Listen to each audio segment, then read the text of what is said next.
Good evening. I'm Nathaniel Dewick, and this is Forum Daily for Friday, September 9th. Canada has a new monarch, following the death yesterday of Queen Elizabeth II at age 96. King Charles III will be head of state for the United Kingdom, Canada, and 13 other countries, including Australia, New Zealand, and Papua New Guinea.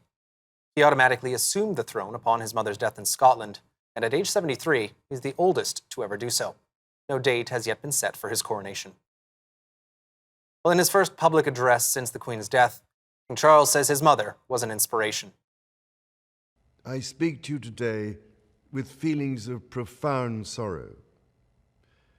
Throughout her life, Her Majesty the Queen, my beloved mother, was an inspiration, an example to me and to all my family. And we owe her the most heartfelt debt any family could owe to their mother, for her love, affection, guidance, understanding, and example. His Majesty says the Queen's pledge to live a life of public service was not just a promise, but a profound personal commitment that defined her whole life. As the Queen herself did with such unswerving devotion, I too now solemnly pledge myself, throughout the remaining time God grants me, to uphold the constitutional principles at the heart of our nation. And wherever you may live in the United Kingdom, or in the realms and territories across the world, and whatever may be your background or beliefs, I shall endeavor to serve you with loyalty, respect, and love, as I have throughout my life. The speech, broadcast on the BBC and in front of mourners in London, was pre-recorded earlier today at Buckingham Palace. It was later released by the royal family.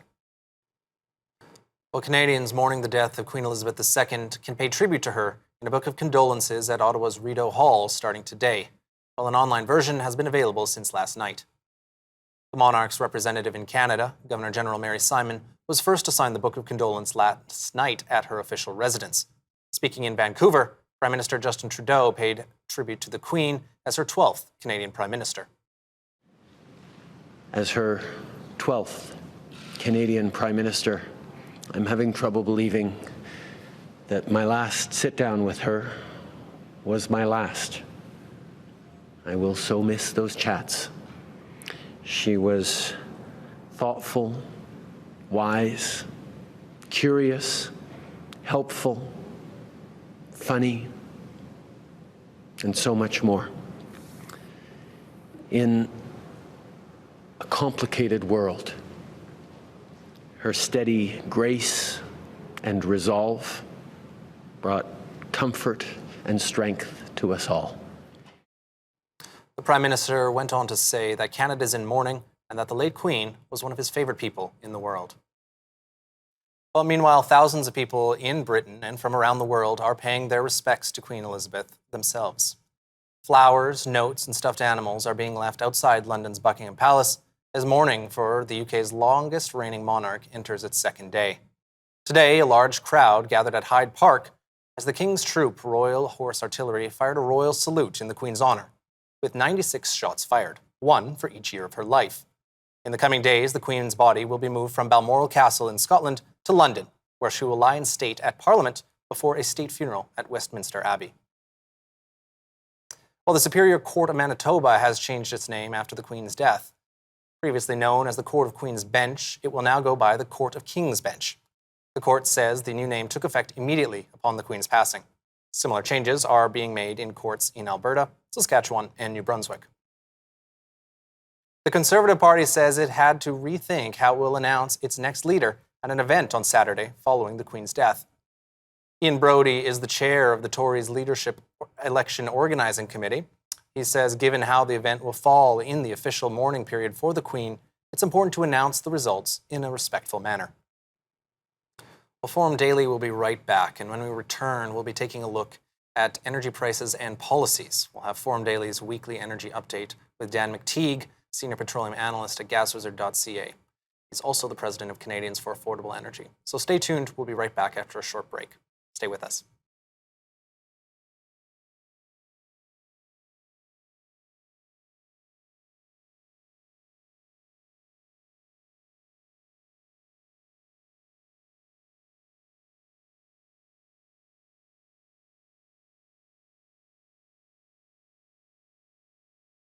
Up now, we take a look at energy prices and policies with Forum Daily's weekly energy update. We're joined by Dan McTeague, Senior Petroleum Analyst at gaswizard.ca. Well, thank you for that, Nathaniel. And of course, what a week. It's our first week back post-summer. And it looks like markets, at least this part of energy markets, the first part of the week, we're still in panic, nervous mode. The idea of the Fed and the Bank of Canada raising interest rates, overarching concern about inflation, COVID lockdowns in China, Iran being allowed to flood the market, some kind of a deal that they might be able to work out. All of this is speculative, and all of it is significantly ignorant of the fundamentals. Even the idea that inflation is somehow going to bring about that demand destruction hasn't happened, isn't happening, isn't going to happen, especially now, of course, refineries are shutting down and switching over from summer to winter gasoline. That might be the last sort of little bump that we get in terms of prices going down. But I think this is probably the bottom part of the market. A lot to unparcel. Things like, for instance, European Commission, European nations suggesting that they could somehow cap Russian gas and oil. I think that's stuff of fantasy land. I don't think that's going to help.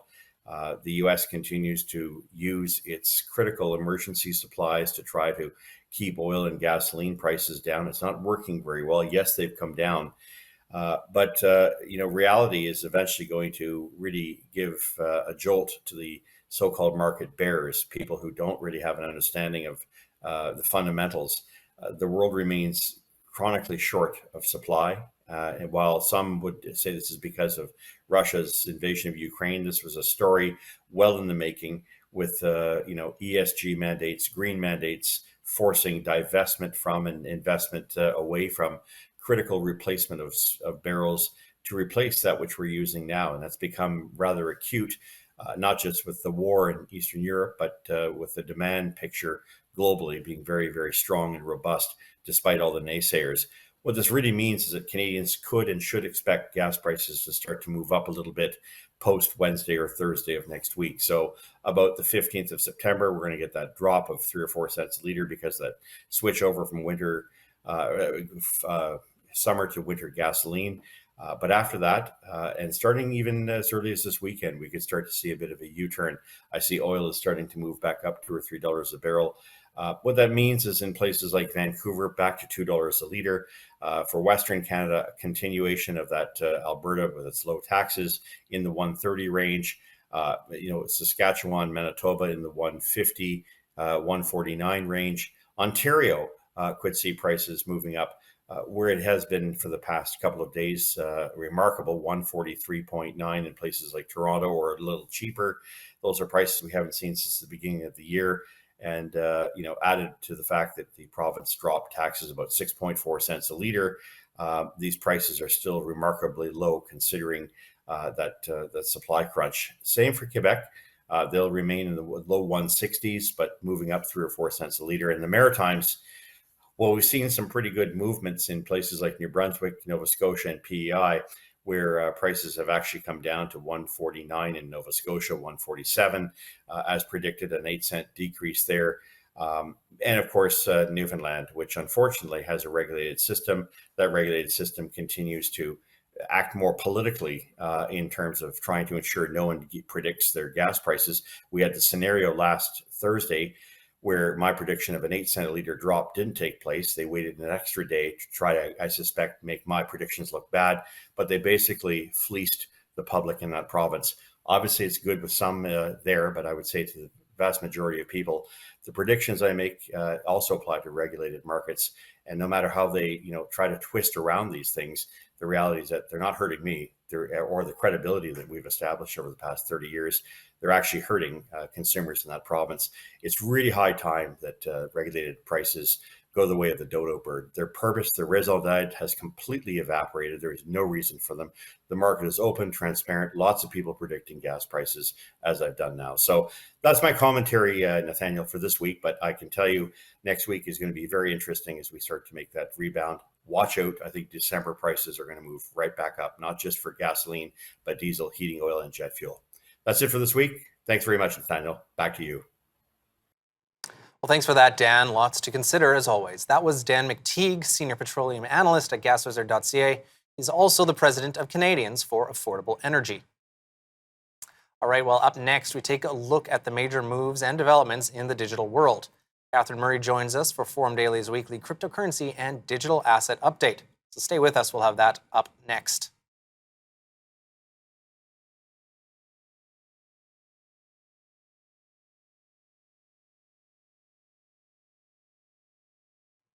Welcome back. Forum Daily's weekly cryptocurrency and digital asset update is up now. We're joined by Catherine Murray, host of The Buck Stops Here. Thanks, Nathaniel. Hello, everyone, and welcome to your weekly crypto and digital asset update. I am Catherine Murray. Well, we are seeing a rally today in cryptocurrencies, but let's start at the beginning of the week where cryptocurrencies were higher to the tune of about 6%. That, of course, following the successful completion of the Bellatrix upgrade, which is Ethereum's network upgrade. This is the first of two steps to finalize its transition to proof of stake. The Paris upgrade, or merge as it is known, is significant because of the number of advantages it will have, including the reduction of the carbon footprint compared to proof of work, and also increased decentralization by making it easier for individuals to participate in securing the network. So that was big news at the beginning of the week, which helped propel cryptocurrencies higher. Then we did see a pullback on Wednesday, cryptocurrencies down by about 6 to 8%. Bitcoin, in fact, hit 18,500. That's the lowest point we've seen since mid-June. And it looks to be down by maybe 3% week over week. But as I said, we are seeing a bit of a rally today, likely given the fact that we've got a bit of a risk-on mode in the broader North American equity markets. Now, having said that, of course, we know that the crypto winter is still having its effects, with Dubai-based crypto exchange Rain Financial laying off hundreds of employees last week. That's according to sources cited by Bloomberg. And following, of course, the bankruptcy of crypto lender Voyager, which, of course, has been well noted in the media and headlines, they're actually going to be holding an auction of their assets on September the 13th to determine who will be buying the platform's assets. Apparently, there's about 22 parties that are in serious conversations with this process, with the auction. So we'll see how that plays out. There have been a number of headlines this week. Famous investment manager Franklin Templeton, which manages about $1.3 trillion, is going to be offering digital strategies to wealth advisors, and they will be able to offer them to investors by about mid-October. They will be partnering with crypto-focused Eagle advisors, offering two strategies. One strategy is going to be focused on investing in about 10 to 15 of the largest digital assets. Away from that, again, staying with the headlines this week, RBI, or the Reserve Bank of India, is meeting with a number of fintech companies with the goal of launching a central bank digital currency, or CBDC as they are known, sometime this year. In Saudi Arabia, their central bank is hiring a crypto chief to boost their digital asset goals. Away from that, we've also heard from the IMF this week saying that crypto has evolved from niche products to mainstream speculative investments. I guess that's a bit of an upgrade, and that it also hedges against currencies and potential payment instruments. So I guess a bit of a buy-in, slight buy-in from the IMF. On the regulatory front, always important to keep our eyes on what's going on there. Crypto, as we know, is largely unregulated by the U.S. federal government. The SEC chair, Gary Gensler, signaled that he welcomes working with lawmakers, signaling some regulation by the CFTC, as long as it doesn't take away power from the SEC. Now, recall, this is a big debate going on in terms of who should have regulatory authority. If it is a commodity, if crypto is deemed as a commodity, it should be regulated under the CFTC. If it's a security, the SEC. So that's still the debate going on. Bottom line, though, I think most are on board with the need for some type of regulation, pretty much across the board, that is. And also, to put things in perspective, recall that there's about $100 trillion as it relates to the capital markets. Crypto is less than $1 trillion worldwide, so very, very small, but of course, still very much the need to be regulated. Away from that, and to end on this note, as we know, Netflix is adding a new subscription tier And according to an Australian news outlet, their tier is expected to launch November the 1st in Canada, the United States, US, UK, France, and Germany. Netflix apparently will not run any ad campaigns promoting crypto, gambling, or political parties. Nathaniel, I'll leave it there. Back to you. Well, thanks for that, Catherine. Again, that was Catherine Murray, host of The Buck Stops Here. For more analysis on the major moves in the markets and in the financial world, be sure to tune into Catherine on The Buck Stops Here, airing Sunday mornings at 9 a.m. on the News Forum Network. Well, we'll be back after the break, and when we return, we'll have a look at the major headlines and news stories from across Canada and from around the world. We'll have more on Canadian unemployment numbers to the latest on the war in Ukraine. So be sure to stay tuned to Forum Daily. We'll be right back after this break. Stay with us.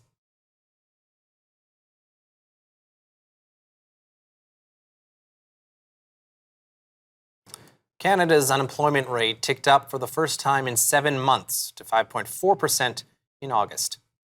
The economy lost 40,000 jobs. Statistics Canada says employment declines last month were mainly among young women aged 15 to 24 and people between the ages of 55 to 64. The agency is warning that employers are likely to continue facing recruitment challenges as many Canadians reach retirement age. In August, 307,000 Canadians left their jobs to retire, compared with 233,000 a year ago. Well, there were hugs, tears, and calls for change yesterday as Indigenous leaders gathered on Saskatchewan's grieving James Smith Cree Nation. The community was struck by a series of deadly stabbings on Sunday that left 10 people dead and 18 injured. Both suspects later died as well. Provincial, federal, and police leaders arrived at the First Nation to show their support. Indigenous leaders called for more addictions treatment and more First Nations policing. Well, Quebec's party leaders are back on the campaign trail with the provincial election just over 3 weeks away. Coalition Avenir Québec leader François Legault was in Quebec City a day after briefly pausing his campaign because of the Queen's death. Quebec Solidaire spokesman Gabriel Nadeau-Dubois was in Trois-Rivières, where he was releasing the party's platform. Meanwhile, the province's Liberal leader, Dominique Anglade, was in the Montreal area. Well, Sweden is holding a national election on Sunday that comes as voters are increasingly concerned over rising energy bills and gang violence. The Prime Minister is well liked, but her Social Democratic Party is nervous because it faces a strong challenge from a right-wing populist party, the Sweden Democrats. Recent polls show the race is too close to predict, but the Sweden Democrats are clearly a rising force that has led other parties in Sweden to move closer to the populist party's hardline positions on immigration and crime. Well, the head of NATO says the war in Ukraine will likely drag on for months. Secretary General Jens Stoltenberg says the invasion, launched by Russian President Vladimir Putin in February, is entering a critical phase as he renewed calls for allies to send military aid to Ukraine. Mr. Stoltenberg says so far, Ukrainian forces have been able to stall Moscow's advance in the Donbas region, strike behind Russian lines, and retake territory. But he warned that Allied unity would be tested in the coming months, with pressure on energy supplies and the cost of living crises produced by Russia's war. Ukraine's state nuclear energy operator says Europe's largest nuclear power plant, caught in the Ukraine-Russia war, is operating in emergency mode with elevated risk. The 6-reactor Zaporizhzhia plant came under the control of Russian forces early in the war that started in February, but is operated by Ukrainian staff. The plant and surrounding areas have been repeatedly hit by shelling. The last power line connecting the plant to the Ukrainian electricity grid was cut on Monday, leaving the plant receiving power for its own safety systems from the only one of the 6 reactors that remains operational. While North Korea leader Kim Jong-un is stressing his country will never abandon the nuclear weapons and missiles it needs to counter hostilities from the United States. He accuses the U.S. of pushing a pressure campaign aimed at weakening the North's defenses and eventually collapsing his government. UN Secretary General Antonio Guterres arrived in Pakistan today. He met with the Prime Minister about the country's deadly flood damage and is appealing to the world for massive help. The record floods have caused at least $10 billion in damages, killed over 1,300 people, and left more than 500,000 homeless. Mr. Guterres has appealed for $160 million in emergency funding to help those affected by the disaster. while the English Premier League is postponing its upcoming soccer matches as a mark of respect following the death of the Queen. England's top-flight clubs say they want to pay tribute to the Queen and her 70 years of service on the throne. The English Football League, the 3 divisions below the Premier League, have also called off their matches over the weekend. This adds to the cancellation of high-profile golf, cricket, and horse racing events across the UK today. And a massive painting of the Queen that was once a fixture during hockey games and concerts in Winnipeg may soon be on public display again. The painting's owner, Ron Derrico, says he plans on putting up the painting in a hangar at a security firm he owns. Mr. Derrico says he recently acquired the hangar and planned to put it on display before the Queen's death. He also says that a shopping center has inquired about hanging the painting temporarily, but wouldn't disclose the location. The 5-meter by 3-meter painting hung on for years in the old Winnipeg Arena, which closed in 2004, and takes a crew of 10 people to assemble and install. Mr. Derrico says he has fond memories of seeing the painting in his childhood and wants to ensure that the public can enjoy it in the years to come. Well, I'm Nathaniel Dewick, and that'll do it for your look at national and international news on Forum Daily today. Take care.